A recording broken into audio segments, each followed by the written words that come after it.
ሰላም እንዴት ናችሁ? ወደ ጽጌ ሃውስ ቤተሰቦች እንኳን ደህና መጣችሁ። ሀሳብ አስተያየታችሁን ኮሜንት ላይ ጻፉልኝ። ላይክ ሰብስክራይብ በማድረግ ቤተሰብ ሁኑ። ዛሬ የመጣሁበት ጉዳይ ብዙ ፕላትፎርም ላይ ሲዘዋወር አይታችሁታል ብዬ አስባለሁ። ወንጀል ነውር ወደ ሚዲያ መጥቶ እውቅና ሲሰጠው ነው ያየሁት ብዬ አስባለሁ። ሌላው ደግሞ በጣም የገረመኝ ይሄን ጉዳይ ሲሪየስ አድርጎ ሲቃወምም ሲያወግዝም ያየሁት ሰው የለም። ምክንያቱም ይሄ እንደ ማህበረሰብ እንደ ህዝብ ስታዩት ትልቅ ኪሳራ ነው ብዬ አስባለሁ። ምክንያቱም ሰው መልኬ ያምራል ቆንጆ ስለሆንኩ ነው ባልሽ ትቶሽ የመጣው እኔ ቆንጆ ነኝ፣ ስለዚህ ነውሬን እዩልኝ በአደባባይ ቤት ማውራት ማትፈልጉትን አረ ይሄ ጉዳይ መሰማት የለበትም ብላችሁ የምታስቡትን ጉዳይ በአደባባይ አምጥቶ ማውራት የማህበረሰብ ቀውስ ያመጣል። ሁለተኛ ለዚህ ህዝብ ምን እየሰጠነው ነው ምን እያለማመድነው ነው ብለን ማሰብ አለብን ብዬ አስባለሁ። ቁንጅና ጭንቅላት ሲሆን አሪፍ ነው፣ ቁንጅና ልብ ሲሆን አሪፍ ነው ብዬ አምናለሁ። ምክንያቱም ህዝቡን ምን እያለማመድ ነው እንደሆነ አላውቅም፣ ምን እየሰጠናቸው ነው ብለን ብንጠይቅ ራሳችን።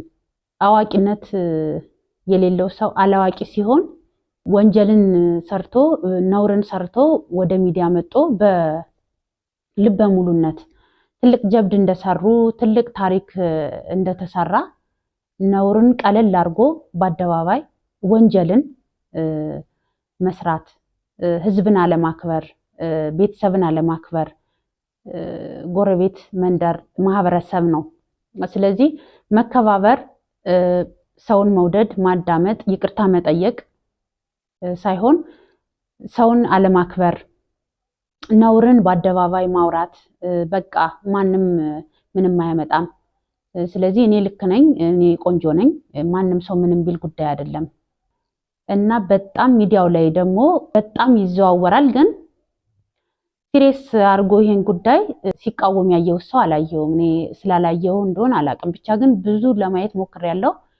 ጉዳዩ ሰንበትም ስላለ ግን ሲሪየስ አድርጎ ሲቃወም ይህን ነገር ሲያወግዝ ያየው ሰው አላየውም እና እንደ ማህበረሰብ ያለንበት ጉዳይ ብዙ ነው።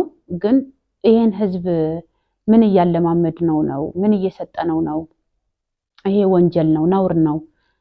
ደናሽም ይሁን ጨፋሪም ይሁን ዘማሪም ይሁን ይሄን ነገር እንደ ማህበረሰብ ማውገዝ አለብን። ከባድ ነው። ምክንያቱም ይሄ ነገር ልጆቻችን ለኛም ምክንያቱም እውቅና ወይም አዋቂነትን በእንደዚህ አቋራጭ ነገር መጥቶ እኔ ቆንጆ ስለሆንኩ ነው 4 ልጆች የወለደ አባት ሚስቱን ትቶ ሲመጣ አንቺ ቆንጆ ስለሆንሽ ነው አብሬሽ ሆንኩኝ ወይም ደግሞ እኔ ቆንጆ ስለሆንኩኝ ትቶሽ መጣልኝ፣ ስለዚህ እኔ ቆንጆ ሴት ስለሆንኩ ነው ምንም አታመጭም፣ ልጅሽ የሞተብሽ ባንቺ ምክንያት ነው ያንቺ ጥፋት ነው ብሎ ሚዲያ ላይ ወጦ መናገር አስቡት። ያች እናት ልጅ ሞቶባታል፣ እንደ ሀዘን አዝናለች። ከዛም ብሶ ባልየው የለም፣ ከዛ ደግሞ በሞተባት ልጅ ምክንያት ስትወቀስ፣ ባሏም ትቷት ሌላ ሴት ጋር ስለሄደ ስትወቀስ፣ ይህ ሁሉ ነገር ሆኖ ሳለ ብልግናዋን ነውሯን በአደባባይ መጣ ስታወራ ዝም ብለን መቀበል የለብንም፣ ቀለል ማድረግ የለብንም። ሁላችንም ሚዲያ ላይ እንዳለ ሰው በየትኛውም ፕላትፎርም ያለ ሰው ይሄን ነገር ማውገዝ አለብን ብዬ አምናለሁ። ወንጀል ስለሆነ ኢትዮጵያዊ ናት። ስለዚህ ኢትዮጵያ የትም ሀገር ብትሆን የትም ሆና የምትሰራው ሀሳቧ ተግባሯን ስለሆነ ማውገዝ ያለብን። በሴቶችና ህፃናትን ጉዳይ ሊሆን ይችላል። በየትም ወንጀል እስከሆነ ድረስ መጠየቅ አለባት ብዬ አምናለሁ። ምክንያቱም እንደ ህዝብ ወደ ህዝብ የሚሰጠው መልእክት የምናደርገው ተግባር ወደ ሚዲያ ላይ ይዘን የወጣነው ነገር ህዝብን ይነካል በአንድም ሆነ በሌላ። ስለዚህ ህዝብን የሚጎዳ ነገር እስካረገች ድረስ መጠየቅ አለባት ብዬ አምናለሁ። ስለዚህ በዛ ላይ ጥፋት አጥፍታ ነውር ነገር አድርጋ ወንጀል ሰርታ ለምን ተብላ ስትጠየቅ ወደ ብሔር ወደ ሃይማኖት ትወሸቃለች እና ልጅቱ በጣም ገርሞኛል። ብዙ ቪዲዮዎች ሲዘዋወሩ ስለነበር ብዙውን ለማየት ሞክሬያለሁ እና ብልግናዋን እንደ ብልግና ነውሯን እንደ ነውር በአደባባይ ወጣ ማውራቷ ሳያንስ ማንም ያወገዛትም ስላላየው ሲሪየስ ጉዳይ አድርጎ ይሄን ነገር ይሄ መሆን የለበትም ባህል ካልቸር አለን እንደሚል ሰው ይሄ ነውር ነው ብሎ ሲሪየስ አድርጎ ለወንጀሏ መጠየቅ አለባት ብሎ ያወገዛት ሰው ስለሌለ ነገሮችን ወደ ብሔር ወደ ሃይማኖት ወሰደችና እሷ ወደ ሃይማኖቷ ወደ ብሔሯ ለመጠጋት ሞከረች። አሁን ይሄ ከብሔር ጋር ከሃይማኖት ጋር የሚያገናኘው ነገር የለም። ጥያቄ የተጠየቀችው በሰራችው ተግባሯ በሰራችው ወንጀሏ ባመጣችው ነውሯ ነው። ስለዚህ ሐሳቧና ተግባሯን ነው የምንቃወመው። ከማንነቷ ጋር ጉዳይ የለንም። ምክንያቱም ይሄ ወንጀል ነው፣ መጠየቅ አለባት።